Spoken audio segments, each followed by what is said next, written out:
சூன்பூருங்கிற கிராமத்துல அனிதான்னு பேர் கொண்ட ஒரு பெண் தான் கணவரோட சேர்ந்து ரசமலாய் கடை நடத்தி வந்தாங்க.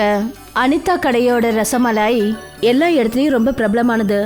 ஆனா அனிதாவும் அவளோட புருஷன் விமலேஷும் ரெண்டு பேரும் ஒன்னா நம்பர் கொடூரமான எண்ணம் கொண்டவங்க. அவங்க ரெண்டு பேரும் கஸ்டமர் கிட்ட நடந்துக்கிற விதம் கொஞ்சம் கூட சரி கிடையாது.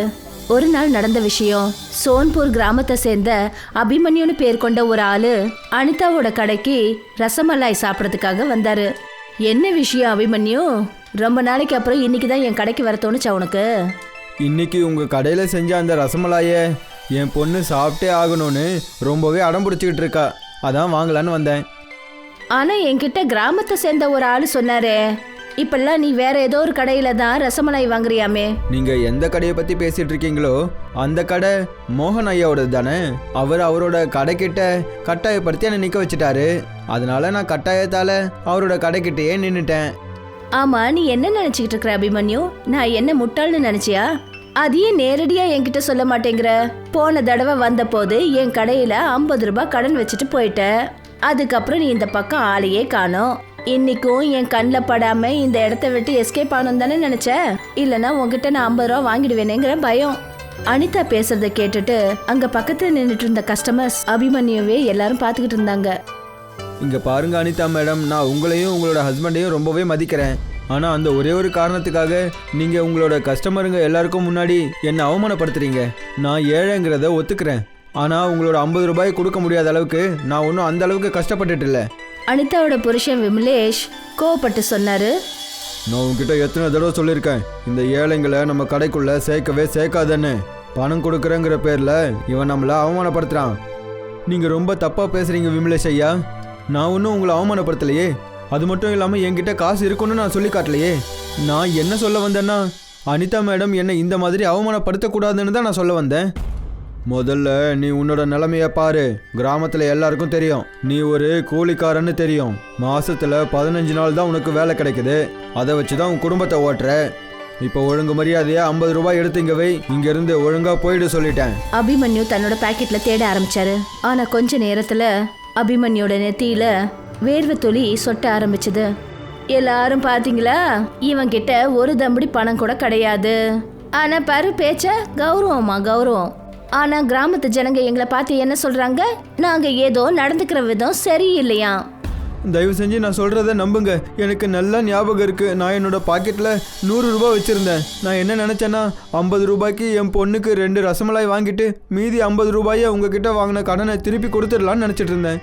சரி, அதான் விஷயம்னா பணம் எங்க போச்சு சொல்லு. உண்மை என்னன்னா நீ சொல்றதெல்லாம் போய். நீ இங்க வரும்போது பணத்தை கொண்டே வரல. எனக்கு என்ன தோணுதுன்னா அனிதா, அபிமன்யு கிட்ட காசு இருக்கு, ஆனா அவன் நமக்கு கொடுக்கணும்னு தான் நினைக்கவே இல்லை. இல்லை ஒருவேளை அவன் மறுபடியும் நம்ம 2 பேரையும் முட்டாளாக்கிட்டு இங்கேருந்து போகணும்னு நினைக்கிறான் போல. அப்படியெல்லாம் இல்லை விமலேஷ் ஐயா. உங்களுக்கு என்னை பற்றி தெரியும்ல, நானும் இந்த கிராமத்தை சேர்ந்தவன் தானே. உன்னை பற்றி தெரிஞ்சதுனால தான் இப்படியெல்லாம் பேசிகிட்டு இருக்கேன். எனக்கு ரொம்ப நல்லா தெரியும், உன்னை மாதிரி ஏழையாக இருக்கிறவங்க மற்றவங்க கடைக்கு போய் எப்படி ஏமாற்றி அவங்க கிட்ட இருந்து எல்லாத்தையும் வாங்கிட்டு போவீங்கன்னு நல்லாவே தெரியும். ஆனால் என்கிட்ட இந்த பிரச்சனைக்கு ஒரு தீர்வு இருக்கு. இப்போவே நான் உன்னோட பாக்கெட்டில் தேடி பார்க்குறேன். இப்படி சொல்லிட்டு அபிமன்யோட பாக்கெட்ல விமலேஷ் கைய போட்டாரு.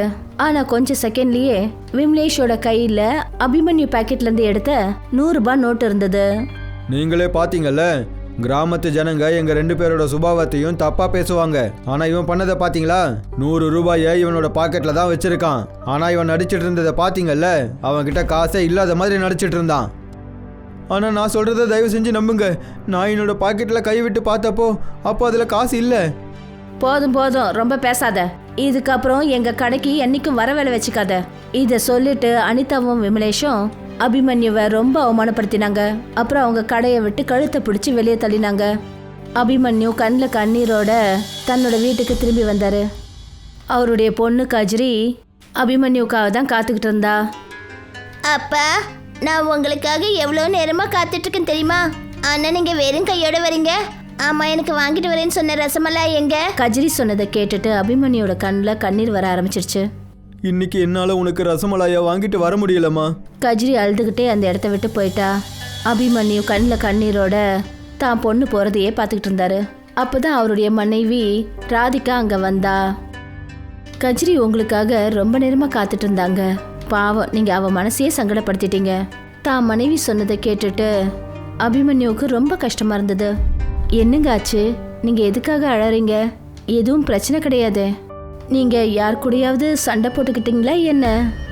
அபிமன்யு கண்ணீரோட எல்லா விஷயங்களையும் ராதிகா கிட்ட சொல்ல ஆரம்பிச்சாரு. இதுல உங்க மேல எந்த தப்பும் இல்ல. புருஷன் பொண்டாட்டி அவங்க 2 பேரோட புத்தியை பத்தி யாருக்கு தான் தெரியாது. நான் தான் அங்க போக வேண்டான்னு சொன்னேன்ல. அவங்க கடையில தான் போய் ரசமலாய் வாங்கணும்னு என்ன அவசியம் ஏற்பட்டது? எனக்கும் அவங்க கடையில் போய் ரசமலாய் வாங்கணுன்ற எந்த ஒரு ஆசையும் கிடையாது. ஆனால் நம்மளோட பொண்ணுக்கு அனிதா அவங்க கடையில் விற்கிற ரசமலாய் தான் பிடிச்சிருக்கு. அந்த காரணத்தால் தான் நான் அவங்களோட கடைக்கு போனேன். ஆனால் இன்னைக்கு அவங்க 2 பேரும் சேர்ந்து என்னை ரொம்பவே அவமானப்படுத்திட்டாங்க. சரி விடுங்க, நடந்தது எல்லாத்தையும் மறந்துடுங்க. நாமெல்லாம் ஏழைங்க, அவங்களோட நம்மளால போட்டி போட முடியாது. தயவு செஞ்சு இந்த விஷயத்த மறந்துடுங்க. நீங்க உட்காருங்க, நான் உங்களுக்கு சாப்பாடு எடுத்து வைக்கிறேன். அபிமன்யு அன்னைக்கு ராத்திரி சாப்பிடவே இல்லை. மறுநாள் அபிமன்யு வேலைக்கு போன போது கிராமத்து சூப்பர்வைசர் அந்த இடம்தான் அபிமன்யு வேலை செய்கிற இடம். அவர் அபிமன்யுவை கிண்டல் பண்ணுற மாதிரி அவர்கிட்ட சொன்னார். அபிமன்யு, நீ இப்படியெல்லாம் பண்ணுவேன்னு நான் நினைக்கவே இல்லை. நான் உன்னை ரொம்பவே நல்லவன் நினச்சிட்டு இருந்தேன். ஆனால் நீ என்னன்னா சாதாரண மனுஷனாக இருந்திருக்கியே. நீங்கள் ஏன் இப்படி பேசிகிட்டு இருக்கீங்க? நான் அப்படி என்ன பண்ணிட்டேன்? ஆட, நேற்று விஷயம் எல்லாருக்குமே தெரியுமேப்பா. நீ எப்படி அனிதா அப்புறம் விமலேஷ் அங்கிளை ஏமாற்ற பார்த்தேன்னு எல்லாருக்குமே நல்லாவே தெரியுமேப்பா. உன் பாக்கெட்டில் 100 ரூபாய் இருந்திருக்கு. ஆனால் நீ வேணுக்குன்னே அவங்களுக்கு காசு கொடுக்காம இருந்திருக்கியே. அதனால் உன் மேலே எனக்கு நம்பிக்கையே இல்லை. நேற்று நீ என் கடையில் கூட திருடிட்டு போயிருக்கலாம்ல. அதனால் உன்னை என்னால் வேலைக்கு வச்சுக்க முடியாது. பல்டி அபிமன்யுவை வேலையை விட்டு தூக்கிட்டாரு. அதாவது அனிதாவும் விமலேஷும் அபிமன்யுவை அந்த அளவுக்கு அவமானப்படுத்தினாங்க. அபிமன்யு எந்த இடத்துக்கு போனாலும் ஜனங்க அவரை கிண்டல் பண்ண ஆரம்பிச்சிட்டாங்க. ஆனா அபிமன்யோட பொண்ணு கஜ்ரி ரொம்ப சின்ன பொண்ணு. அதனால அந்த பொண்ணு அனிதாவோட கடை ரசமலாயை தான் சாப்பிடணும்னு பிடிவாதம் பண்ணான். அபிமன்யு எந்த பதிலும் சொல்லாம அந்த இடத்த விட்டு போனாரு. கஜ்ரி அழுதுகிட்டே மாடிக்கு போய் வானத்தை பார்த்துக்கிட்டு இருந்தா. அப்பதான் அவளுடைய அம்மா ராதிகா கஜ்ரி கிட்ட வந்தா. என்னம்மா பண்ணிக்கிட்டு இருக்க? இன்னைக்கு எனக்கு ரசமலாய் சாப்பிடணும்னு ரொம்ப ஆசையா இருக்குமா. அப்புறம் கிராமத்துல இருக்கிறவங்க எல்லாரும் அப்பாவை ரொம்ப கிண்டல் பண்ணி பேசுறாங்கன்னு எனக்கு தெரியும். என்ன மன்னிச்சிடுங்கம்மா. இனிமே நான் அப்பா கிட்ட ரசமலாய் கேட்கவே மாட்டேன். அப்பதான் திடீர்னு கஜ்ரிக்கு வானத்துல வால் நட்சத்திரம் கண்ணுக்கு தெரிஞ்சது. அம்மா, ஒருவேளை இந்த வால் நட்சத்திரம் நம்ம வீட்டில் நிறைய ரசமலாயை கொண்டு வந்தா எவ்வளவு நல்லா இருக்கும். கஜ்ரி இவ்வளவுதான் சொன்னா. அப்பதான் வானத்துல வண்ண வண்ணமயமான ஒளி பரவுச்சு. அப்புறம் கொஞ்ச நேரத்திலேயே 100கணக்கான நட்சத்திரங்கள் தெரிய ஆரம்பிச்சது. அதை பார்த்துட்டு ராதிகா ரொம்பவே பயந்து போயிட்டா. ஆனா கொஞ்ச நேரத்துல அந்த வெடிச்ச நட்சத்திரங்கள் வானத்துல இருந்து நேரா ராதிகாவோட வீட்டு மாடியில ரசமலாய் ரூபத்துல வந்து விழுந்தது. அதை பார்த்துட்டு கஜ்ரி ரொம்பவே சந்தோஷமாயிட்டா. ஆனா ராதிகா ரொம்பவே பயந்து போயிட்டா. கஜ்ரி வானத்திலிருந்து விழுந்த ரசமலாயை சாப்பிட ஆரம்பிச்சா. அது சாப்பிடாதம்மா, அது என்னன்னே தெரியல. ராதிகா இவ்வளவுதான் சொன்னா.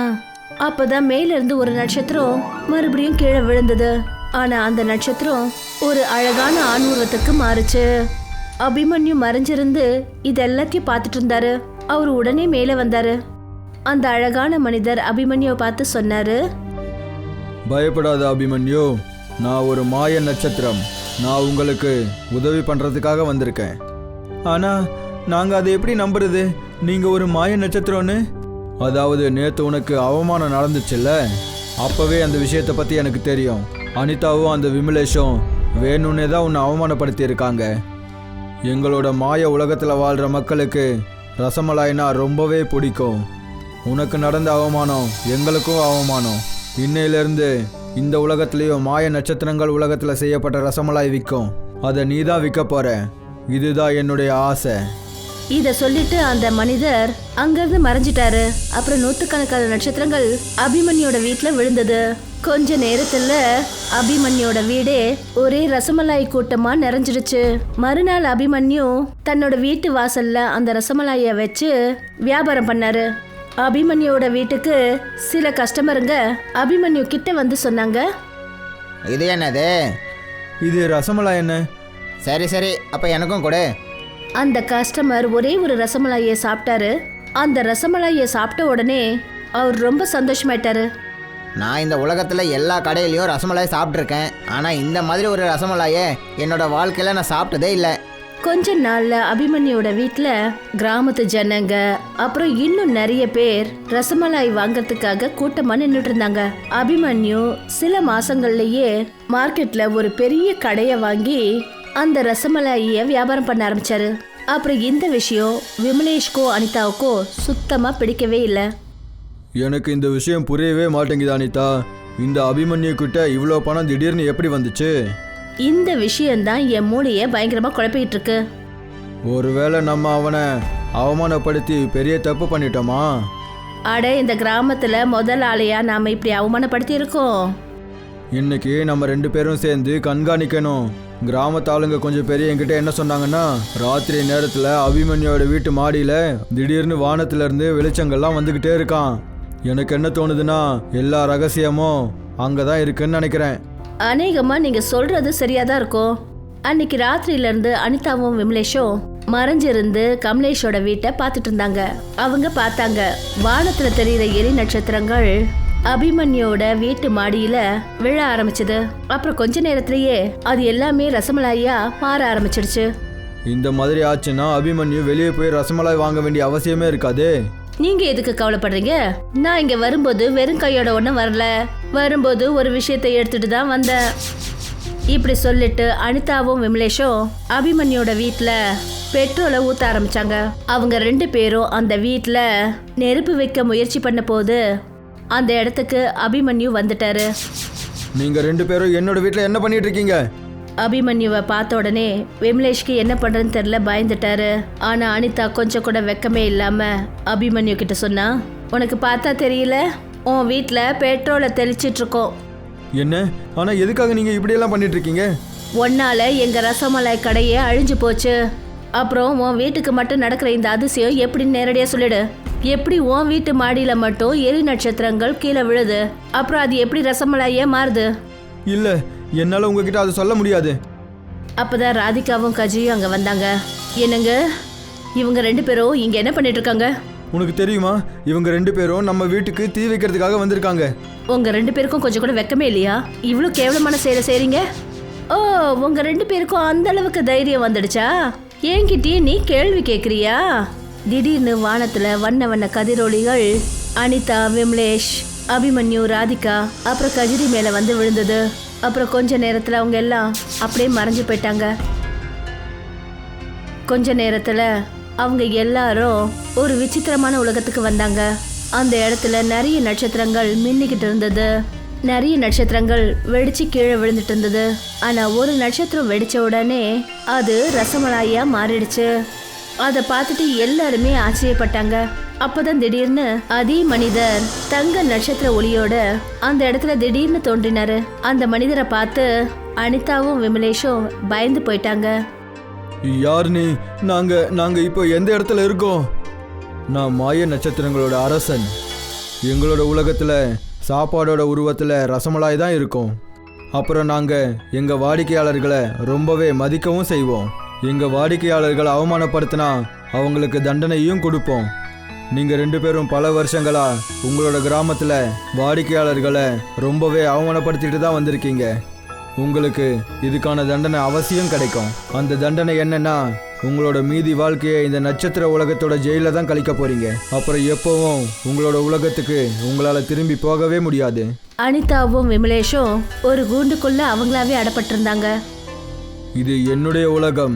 உங்களுக்கு எப்பெல்லாம் தோணுதோ அப்போல்லாம் நீங்க இங்க வரலாம். திரும்பி போகணும்னா அப்போ உடனே உங்க கண்களை மூடிக்கிட்டு உங்களோட வீடை ஞாபகப்படுத்தினா போதும். நீங்க உடனே அங்க போய் சேர்ந்துடலாம். அபிமன்யு தன்னோட குடும்பத்தோட ரொம்ப நாள் வரைக்கும் அந்த மாய நட்சத்திரத்துல இருந்தாரு. கொஞ்ச நாளைக்கு அப்புறம் அபிமன்யு பூமிக்கு திரும்பி வந்தாரு. அபிமன்யு இப்போவும் வால் நட்சத்திரம் மூலமா உருவாக்கப்பட்ட ரசமலாய் வியாபாரம் பண்றாரு. லக்னோல கிரிதாரின்னு பேர் கொண்ட ஒரு வாட்ச்மேன் இருந்தாரு. கிரிதாரி ராத்திரில வேலை பார்ப்பாரு, பகல்ல தூங்குவாரு. அப்பா எழுந்திருங்க, 7 மணி ஆக போகுது. என்ன, விடிஞ்சிடுச்சா? விடியெல்லாம் இல்லை, சாயந்தரம் ஆயிடுச்சு. அட ஆமாம், இப்போல்லாம் நான் நைட் டியூட்டிக்கு தான் போயிட்டுருக்கேன்ல. கிரிதாரி ராத்திரி 8 மணிக்கு வீட்டை விட்டு புறப்பட்டு போவாரு. அப்புறம் ராத்திரி முழுக்க லக்னோவில் ஒரு விஐபி ஏரியாவில் வாட்ச்மேன் வேலை பார்ப்பாரு. நல்லா தூங்குங்க, ஏன்னா உங்க செக்யூரிட்டி கிரிதாரி சிங் பாதுகாத்துக்கிட்டு இருக்கேன். கிரிதாரி காலையில 8 மணிக்கு தன்னோட வீட்டுக்கு போவாரு. நான் போய் தூங்க போறேன். முதல்ல வயிற்றுக்கு ஏதாவது சாப்பிடுங்க, அதுக்கப்புறமா போய் தூங்குங்க. உங்களுக்கு ராத்திரி ஷிஃப்ட் எப்ப ஆரம்பிச்சதோ நீங்க ஒழுங்காவே சாப்பிட்றது கிடையாது. இப்ப எனக்கு வயசு இருக்கு, என்னால இன்னொரு குழந்தைய கூட பெத்துக்க முடியும். நமக்கு 2 குழந்தையாவது வேணும் இல்லைங்களா?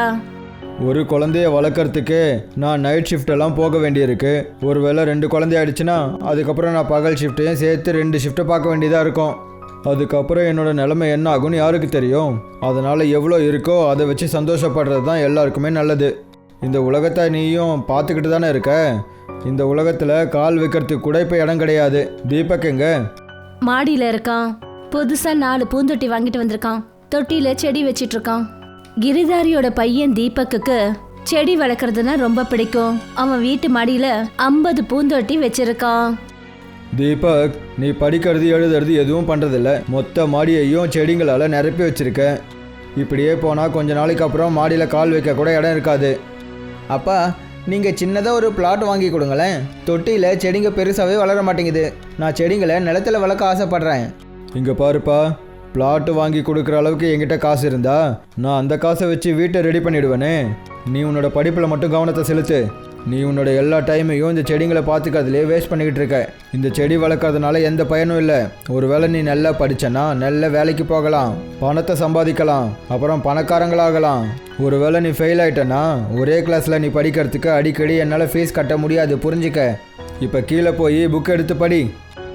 ஒரு நாள் பக்கத்து வீட்டில் இருக்கிற ஒரு பொண்ணு கிரிதாரியோட வீட்டுக்கு வந்தா. அட ரச்சனா கண்ணு, நீயா? ஆமா ஆண்டி, தீபக் என் ஃப்ரெண்டு கிட்ட இருந்து ஒரு புக்கை திருடிட்டு வந்துட்டான். புக்கை திருடிட்டு வந்துட்டானா? ஆமா, முந்தா நாள் நான் குரங்க விரட்டுறதுக்கு தீபக்கை என் வீட்டுக்கு கூப்பிட்டேன். நான் என் ஃப்ரெண்டு கிட்ட நர்சரி மேனேஜ்மெண்ட், அதாவது செடிங்களை எப்படி பராமரிக்கிறதுன்னு சொல்லி ஒரு புக்கை வாங்கிட்டு வந்தேன். முந்தா நாள்ல இருந்து அந்த புக்கையே காணோம். இன்னைக்கு காலையில மாடியில தீபக் அந்த புக்கை படிச்சுட்டு இருந்ததை நான் பார்த்தேன். அவனை கொஞ்சம் கூப்பிடுங்களேன். தீபக், இங்கே வா. இதோ வந்துட்டேன்ப்பா. நீ ரக்ஷனா அக்கா வீட்டில் இருந்து ஏதாவது புக் எடுத்துகிட்டு வந்தியா? இதுதான் அந்த புக்கு. எனக்கு இந்த விஷயம் தெரியவே தெரியாது. செடிங்களை எப்படி வளர்க்குறதுன்னு ஒரு புக்கு இருக்குன்னே தெரியாது. அப்போது நான் இந்த புக்கை பார்த்தேன்னா அதான் எடுத்துகிட்டு வந்துட்டேன். நீ ரொம்ப பொய் சொல்ற. அந்த புக்கை என்கிட்ட கொடு. ரச்சனா தன்னோட புக்கை பிடுங்கிக்கிட்டு போயிட்டா. தீபக், இன்னைக்கு நீ எங்களை ரொம்பவே அவமானப்படுத்திட்ட. இப்போ நீ திருடவும் ஆரம்பிச்சிட்டியா? உன்னோட சிலபஸ் புக்கையே உன்னால் படிக்க முடியலன்றப்போ ஏதோ ஒரு புத்தகத்தை நீ மற்றவங்களோட வீட்டில் இருந்து திருடிட்டு வந்துட்டு இருக்கியா? ஒருவேளை நீ மறுபடியும் இதே மாதிரி பண்ணிட்டு இருந்தனா அப்புறம் நான் உன்னோட எல்லா பொருட்களையும் காயலாங்கடையில் போட்டுருவேன், பார்த்துக்க. அவங்க அப்பா திட்டினதை பார்த்துட்டு தீபக்கோட கண்ணில் கண்ணீர் வந்துடுச்சு. மத்தியானம் அவன் சாப்பாடும் சாப்பிடல. கண்ணா தீபக், கதவை திறப்பா. இன்னைக்கு நான் உனக்கு பிடிச்ச சமையலை சமைச்சு வச்சிருக்கேன். நான் சாப்பாடெல்லாம் சாப்பிட மாட்டேன். நீங்க எதுக்காக அவனை இந்த அளவுக்கு மோசமா திட்டணும்? இப்ப பாத்தீங்களா, சாப்பிட கூப்பிட்டா கூட வரமாட்டேங்கிறான். நீ அவனோட பிடிவாதத்தை பார்க்கலையா? அட புக்க தானங்க எடுத்துக்கிட்டு வந்தாவன், அதனால பெரிய என்ன நஷ்டம் ஏற்பட்டுடுச்சு? அவன் ஒன்னும் யார் வீட்லயும் கொள்ளை அடிச்சுட்டு வரலல்ல. அந்த ரச்சனா சின்ன பொண்ணா இருக்கும்போது நம்ம வீட்ல இருந்து பொம்மையெல்லாம் எடுத்துட்டு போயிடுவா. நான் என்னைக்கும் அவங்க வீட்ல போய் இதை குறைய சொன்னது இல்லையே. ஆனா நம்ம பையன் ஒரே ஒரு புக்கை எடுத்துட்டு வந்துட்டான், அதுக்கு அந்த பேச்சு பேசுறா. அடுத்த வாரம் தீபக்குக்கு பிறந்த நாள் வருது. அவனுக்கு ஏதாவது பரிசு வாங்கி கொடுக்குறேன்னு சொல்லி சமாதானப்படுத்துங்க. இங்கே பாரு தீபக், கதவை தர. அடுத்த வாரம் உனக்கு பிறந்த நாள் வருதுல்ல, நான் உனக்கு உன் மனசுக்கு பிடிச்ச கிஃப்ட் வாங்கிட்டு வந்து தரேன். சொல்லு, உனக்கு என்ன வேணும்? எனக்கு மணி பிளான்ட் செடி தான் வேணும். சொல்லுங்க, வாங்கிட்டு வரீங்களா? சரி, நான் உனக்கு மணி பிளான்ட் வாங்கிட்டு வரேன். அப்புறம் நர்சரி மேனேஜ்மெண்ட் பற்றி ஒரு புது புக்கையும் வாங்கிட்டு வரேன். கிரிதாரி எந்த காலனில வாட்ச்மேன் வேலை பார்க்கறாரோ அந்த காலனில ஒரு பங்களா இருக்கு. அந்த பங்களாவோட சுவர்ல மணி பிளான்ட் படர்ந்திருந்தது. கிரிதாரிக்கு அந்த பங்களாவோட கேட் கீப்பரை நல்லா தெரியும். வணக்கம் தீன்தயாளனே. அட வணக்கம் வணக்கம் கிரிதாரி. அது நீங்கள் எனக்கு அந்த மணி பிளான்ட் தர முடியுமா? என்னோட பையனோட பிறந்த நாளைக்கு கிஃப்டாக கொடுக்கணும். நான் எங்கள் சார்கிட்ட கேட்டுட்டு கொடுக்குறேனே. இந்த சின்ன மணி பிளான்ட்டுக்கு கூட நீங்கள் கேட்டு தான் கொடுக்கணுமா? அகர்வால் சார் செடிங்களை ரொம்ப பத்திரமா பார்த்துக்குவாரு. மறுநாள் கிரிதாரி மறுபடியும் தீனதயாளனை பார்க்க போனாரு. இந்தாப்பா மணி பிளான்ட்டு, சீக்கிரமாக போய் மண்ணில் விதைச்சிடு, இல்லைனா தண்ணியில் வச்சிடு, இல்லைனா செடி செத்து போயிடும். பையனோட பர்த்டே அன்னைக்கு கிரிதாரி லீவ் எடுத்துட்டாரு. அவரு மணி பிளான்ட், கேக் அப்புறம் புக்கை வாங்கிட்டு வீட்டுக்கு போனாரு. இந்தா உன்னோட மணி பிளான்ட் அப்புறம் புக்கு. ராத்திரி தீபக் தூங்குனதுக்கு அப்புறமா காஜல் கிரிதாரி கிட்ட சொன்னா, நான் இன்னைக்கு உங்ககிட்ட ஒரு விஷயம் பேசணும், கொஞ்சம் தைரியமா கேளுங்க, அதிர்ச்சியெல்லாம் ஆயிடக்கூடாது. தீபக் மேக்ஸ் டெஸ்ட்ல ஃபெயில் ஆயிட்டாங்க. அவனுக்கு படிப்புல கொஞ்சம் கூட இன்ட்ரெஸ்டே இல்லை. அவனுக்கு நர்சரி தொழில் ஆரம்பிக்கிறதுக்கு கொஞ்சம் உதவி பண்ணுங்களேன். உனக்கு என்ன பைத்தியம் பிடிச்சிருச்சா? இப்போ அவன் இன்னும் 12th கூட பாஸ் ஆகலையே. அவனுக்கு செடி கொடிகளுக்கு நடுவில் இருக்கிறது ரொம்பவே பிடிச்சிருக்குங்க. அப்படிப்பட்டவனை ஸ்கூல் புத்தகங்களை படிக்க சொல்லி நாம் அவனை ரொம்பவும் கட்டாயப்படுத்தக்கூடாதுங்க. நிறைய பேர் பெரிய படிப்பெல்லாம் படித்து ஏதாவது உத்தியோகத்துக்கு போகிறாங்க, அப்புறம் வாழ்க்கையை ஒரு சுமையாக நினச்சி அழுதுகிட்டு இருக்காங்க. என் பையனுக்கும் அதே நிலைமை வரணும்னு நான் விரும்பலைங்க. அவனோட சந்தோஷம்தான் எனக்கு ரொம்ப முக்கியங்க. ஷாம்கஞ்ச் ரோடு கிட்ட என் சித்தப்பாவுக்கு ஒரு சொந்த வயல் இருக்கு. நான் அவர்கிட்ட பேசிக்கிறேன். தயவு செஞ்சு அவனுக்கு ஒரு நர்சரி வச்சு கொடுங்க.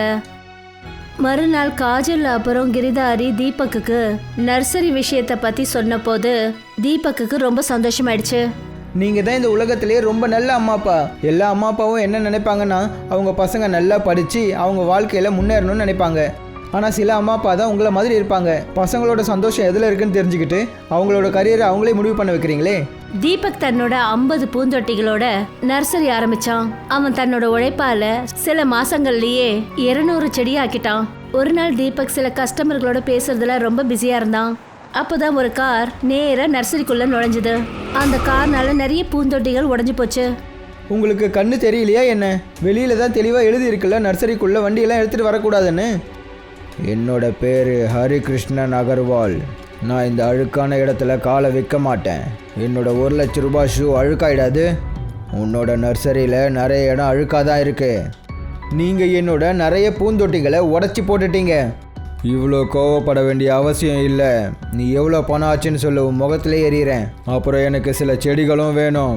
எல்லாத்தோட பில்லையும் மொத்தமாக எவ்வளோன்னு சொல்லு. நான் உங்களுக்கு செடியை கொடுக்கணும்னு விரும்பவே இல்லை. ஆனால் கஸ்டமருங்க எல்லாரும் கடவுள் மாதிரின்னு எங்கள் அம்மா சொல்லியிருக்காங்க. அதனால தான் நான் உங்களுக்கெல்லாம் செடிகளை கொடுக்க வேண்டியதாக இருக்குது. தீபக் எல்லா பூச்செடிகளையும் ஹரிகிருஷ்ணாவோட கார்ல வச்சான்.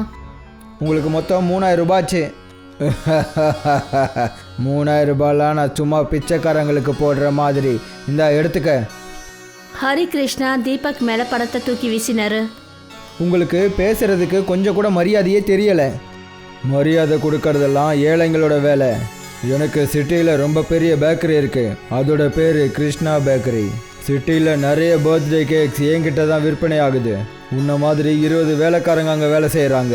இந்த காரோட விலை 30 லட்சம் ரூபாய். அப்புறம் எதுக்கு நான் உங்ககிட்ட மரியாதையாக பேசணும்? ஹரிகிருஷ்ணா தன்னோட காரை வேகமா பின்னாடி எடுத்துக்கிட்டு போனாரு. இவரு அந்த ஹரிகிருஷ்ண அகர்வால் தான். அவங்க வீட்ல இருந்து தான் மணி பிளான்ட் எடுத்துட்டு வந்து கிரிதாரி தீபக் கிட்ட கொடுத்தாரு. தீபக் அன்னைக்கு தன்னோட வீட்டுக்கு போனா அப்ப அவனோட கண்ணு கலங்கி இருந்தது. என்ன ஆச்சுப்பா தீபக், இன்னைக்கே நீ இவ்வளோ சோகமா இருக்க? அம்மா, மரியாதை கொடுக்கறதெல்லாம் வெறும் ஏழைங்களோட வேலை மட்டும்தானா? இல்லடா கண்ணா. ஆமா, இந்த மாதிரி உன்கிட்ட யார் சொன்னா? தீபக் அவனோட அம்மா கிட்ட எல்லாத்தையும் சொன்னான். அந்த மனுஷன் எவ்வளோ பெரிய ஆளா இருந்தாலும் சரி, என்னைக்காவது ஒரு நாள் அவரோட திமிர் நிச்சயம் அடங்கி போகும். அதுக்காக அவர் ரொம்பவும் வருத்தப்பட போறாரு. உன்னோட மணி பிளான்ட் இன்னமும் நம்ம வீட்டு மாடியில தான் இருக்கு. அதையும் உன் நர்சரிக்கு நீ எடுத்துட்டு போகல? நான் அது எல்லாத்துக்கும் ஏற்பாடு பண்ணிட்டேன். நான் நாளைக்கு மணி பிளான்ட்டை எடுத்துட்டு போவேன். மறுநாள் தீபக் மணி பிளான்ட்டை தன்னோட நர்சரியில கொண்டு போய் வச்சான். ஹரிகிருஷ்ணன் எந்த செடிகளை நாசம் பண்ணினாரோ தீபக் அந்த செடிகளை அன்னைக்கு நாள் முழுக்க சரி பண்ணி மறுபடியும் நட்டு வச்சான். சாயந்தரம் ஆனதுமே தீபக் ஃபோன் பண்ணி தன்னோட அம்மா கிட்ட என்ன சொன்னான்னா, அம்மா, இன்னைக்கு நான் நர்சரியிலே தூங்க போகிறேன். இங்கே கிளைமேட் சூப்பராக இருக்கு. தீபக் மணி பிளான்ட்டுக்கு மேலேயே கட்டில போட்டான். அதுக்கப்புறம் தூங்கிட்டான். தீபக் காலையில் தூங்கி எழுந்தபோது அவன் அப்படியே அதிர்ந்து போய் பார்த்தான். அந்த மணி பிளான்ட் மேல பெரிய பெரிய இலை கொண்ட கொடி வளர்ந்திருந்தது. அப்புறம் ஒவ்வொரு இலையிலையும் ஒரு பெரிய கேக் இருந்தது. இவ்வளோ நிறைய கேக்கா? இது எப்படி வந்துச்சு? தன்னோட அம்மாவுக்கு போனை போட்டு நர்சரிக்கு வர சொல்லி சொன்னான்.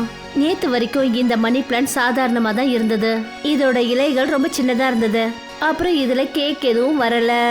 ஆனா திடீர்னு இதோட இலைகள் இன்னைக்கு ரொம்ப பெருசாயிடுச்சு. அப்புறம் இதுல கேக்கும் வந்திருக்கு. சரி வா, நாம இந்த கேக்க சாப்பிடுவோம். இன்னைக்கு சமையல் செய்யறதுல இருந்து எனக்கு கொஞ்சம் விடுதலை கிடைக்கும்ல. தீபக்கும் காஜலும் வயிறார கேக்கு சாப்பிட்டாங்க. காஜல் கொஞ்சம் கேக்க கிரிதாரிக்கும் கொண்டு போனா. வாவ், இன்னைக்கு தான் ரொம்ப சந்தோஷமா இருக்கு. நான் என்னோட கனவுல கூட யோசிச்சு பார்த்ததே இல்லை எனக்கு சாப்பிட்றதுக்கு இவ்வளோ நிறைய கேக் கிடைக்கும்னு. மறுநாள் தீபக் தூங்கி எழுந்தபோது அவன் மறுபடியும் பார்த்தான். மணி பிளான்ட் மேல டசன் கணக்குல கேக் வந்துருச்சு. அடடா, இப்போ நம்ம என்ன பண்றது? தீபக் இந்த கேக் விஷயத்த தன்னோட அப்பா அம்மா கிட்ட டிஸ்கஸ் பண்ணான். இனிமே ஒரே ஒரு வழிதான் இருக்கு. இந்த கேக்கை நாம வியாபாரம் பண்ணுவோம். இத்தனை கேக்கை நம்மளால சாப்பிட முடியாது. நம்ம மார்க்கெட்டில் ஒரு கடையை வாடகைக்கு எடுக்கலாம். தீபக், நீ காலையில் நர்சரியும் அப்புறம் சாயந்தரமா வந்து அந்த கேக் கடையும் பார்த்துக்க. எதிர்பாராத விதமா தீபக் மார்க்கெட்ல ஹரிகிருஷ்ணா அகர்வாலோட பேக்கரிக்கு எதிர்க்கையே வாடகைக்கு ஒரு கடை எடுத்தான். அப்புறம் ரொம்ப குறைஞ்ச விலையில கேக்க வியாபாரம் பண்ணான். மெல்ல மெல்ல தீபக்கோட கஸ்டமர்ஸ் எண்ணிக்கை அதிகமாயிட்டே இருந்தது. தீபக் இப்ப ஒரு கார் கூட வாங்கிட்டான். அப்புறம் கடையில வேலைக்கும் ஒரு ஆள் வச்சான். இது அந்த நர்சரியில் இருந்த பையன் தானே? ஆனால் இவன் இவ்வளோ சுத்தமான கேக்கை எங்கேருந்து தான் வாங்கிட்டு வரான்? ஒரு நாள் தீபக் கடையில இல்லாத சமயத்துல ஹரிகிருஷ்ணன் தீபக்கோட கடையில வேலை பார்க்குற ஆள்கிட்ட கேட்டாரு. அந்த பையன் கேக்கெல்லாம் எங்கேருந்து வாங்கிட்டு வரான்? ஒருவேளை அவன்கிட்ட என்னை விட பெரிய ஃபேக்ட்ரி இருக்கா? இல்லை, எதுவும் ஃபேக்ட்ரிலாம் இல்லை. இந்த கேக் அவரோட நர்சரியில் இருக்கிற மணி பிளான்ட் செடியில் இருக்கிற இலையில தான் வருது. ஹரிகிருஷ்ணன் மறுநாளே காலையில நர்சரிக்கு போனாரு. அப்புறம் தீபக் கிட்ட சொன்னாரு, எனக்கு கேக்கை கொடுக்குற மணி பிளான்ட்டோட ஒரு செடி வேணும். இது ரொம்ப விலை அதிகமாச்சே. ரொம்பலாம் பேசாத, அதோட விலை என்னன்னு மட்டும் சொல்லு. 1,00,000 ரூபாய்க்கு ஒரு செடி. ஹரிகிருஷ்ணன் 1,00,000 ரூபாய்க்கான செக்கை எழுதி தீபக் மேல வீசி எறிஞ்சாரு. அப்புறம் மணி பிளான்ட்டை வாங்கிக்கிட்டு போயிட்டாரு. தீனதயாளனோட கேட் கீப்பர் ஹரிகிருஷ்ணனோட கையில மணி பிளான்ட்டை பார்த்தாரு. அவர்கிட்ட கேட்டாரு, சார், நீங்கள் இந்த பெரிய பெரிய இலை இருக்கிற இந்த மணி பிளான்ட்டை தீபக்ன்ற பையனோட நர்சரியிலேருந்து வாங்குறீங்களா? உனக்கு எப்படி தெரியும்? தீபக்கோட அப்பா கிர்தாரி சிங் இந்த காலனியோட செக்யூரிட்டி தான். உங்களுக்கு ஞாபகம் இருக்கா? சில மாதங்களுக்கு முன்னாடி நான் ஒரு மணி பிளான்ட் செடி வேணும்னு உங்ககிட்ட கேட்டேன்ல, அதே செடி தான் நர்சரியோட அந்த மண்ணுக்கு போனதுக்கப்புறம் பெரிய பெரிய இலையில கேட்க கொடுக்குற செடியாக மாறிடுச்சு. அப்படியா? அந்த பையன் என்னோட மணி பிளான்ட்ல இருந்து தான் பணக்காரனா மாறினானா? இப்போ நானும் மணி பிளான்ட் கேக்கை உருவாக்க போகிறேன். ஹரிகிருஷ்ணன் மணி பிளான்ட்டை மண்ணில் நட்டாரு. அப்புறம் மறுநாள் பொழுது விடியறதுக்காக அவர் காத்துக்கிட்டு இருந்தாரு. அவர் ராத்திரி முழுக்க நிம்மதியா தூங்க கூட இல்லை. மறுநாள் அவரு பார்த்தாரு, பெரிய இலை கொண்ட மணி பிளான்ட் சின்ன இலைகள் கொண்ட சாதாரண மணி பிளான்ட்டா ஆயிடுச்சு. அப்புறம் அதுல எந்த கேக்கும் வரல. ஹரிகிருஷ்ணன் கோவத்துல தீபக் கிட்ட போனாரு. இந்த மணி பிளான்ட்டு சாதாரண மணி பிளான்ட் மாதிரி மாறிடுச்சு. இதில் கேக்குன்னு எதுவுமே வரவே இல்லை. அப்போது சரி, நீங்கள் உங்கள் செக்கை திரும்பி வாங்கிக்கோங்க. இல்லை, எனக்கு வேற ஒரு செடியை கொடு. ஹரிகிருஷ்ணன் இன்னொரு செடியை எடுத்துட்டு போனாரு. ஆனா அதுலயும் எந்த ஒரு கேக்கும் வளரல. தீபக் கேக்கை வித்து வித்து பணக்காரன் ஆயிட்டான். அவன் பெரிய பேக்கரி ஷாப்பை ஓபன் பண்ணிட்டான். ஹரிகிருஷ்ணனோட சேல் ரொம்பவும் குறைஞ்சிருச்சு. அதனால அவருடைய வேலைக்காரங்களெல்லாம் அனுப்பிட்டாரு. அவர் மட்டும் தனியா அந்த கடையில இருந்தாரு. இந்த பையன் என்னோட மணி பிளான்ட்டால் பணக்காரன் ஆயிட்டான். நான் அவனோட மொத்த நர்சரியும் அழிக்காம விடவே மாட்டேன். அன்னைக்கு ராத்திரி ஹரிகிருஷ்ணன் ரோட் ரோலர் எடுத்துக்கிட்டு நர்சரி உள்ள நுழைஞ்சாரு. எல்லா பூந்தொட்டிகளையும் உடைச்சாரு. ஆனா அவரு மணி பிளான்ட் மேல ரோலரை ஏத்தின போது மணி பிளான்ட்டோட இலைகள் ஏதோ பாம்பு போல ரோலரை சுத்த ஆரம்பிச்சது. மெல்ல மெல்ல மணி பிளான்ட் ஹரிகிருஷ்ணனோட உடம்பு முழுக்க சுத்திக்குச்சு. மணி பிளான்ட்டோட கொடி ஹரிகிருஷ்ணனோட கழுத்தை நெரிக்க ஆரம்பிச்சது. என்னை விட்டுடு, என்னை விட்டுடு. எனக்கு ஞாபகம் வந்துருச்சு, இது எல்லாமே நான் செஞ்ச தப்புக்கான தண்டனை தான். நான் ரொம்பவே மோசமான மனுஷனாக இருந்திருக்கேன். மற்றவங்களுக்கு மரியாதை கொடுக்கணுன்ற விஷயத்தையே நான் மறந்துட்டேன். மணி பிளான்ட், என்னை மன்னிச்சிடு. இனிமேல் நான் யாரோட மனசையும் கஷ்டப்படுத்தவே மாட்டேன். அப்புறம் எல்லாருக்கும் மரியாதை கொடுப்பேன். அப்பதான் மணி பிளான்ட் ஹரிகிருஷ்ணனோட உடம்ப விட்டு விலகுச்சு. அப்பதான் ஹரிகிருஷ்ணனுக்கு மூச்சு விட முடிஞ்சது. மறுநாள் ஹரிகிருஷ்ணன் தீபக் கிட்ட போய் கை கூப்பி மன்னிப்பு கேட்டாரு. அப்புறம் அவர் உடைச்ச பூந்தொட்டிக்கு பணத்தை கொடுத்துட்டு அங்கேருந்து போயிட்டாரு.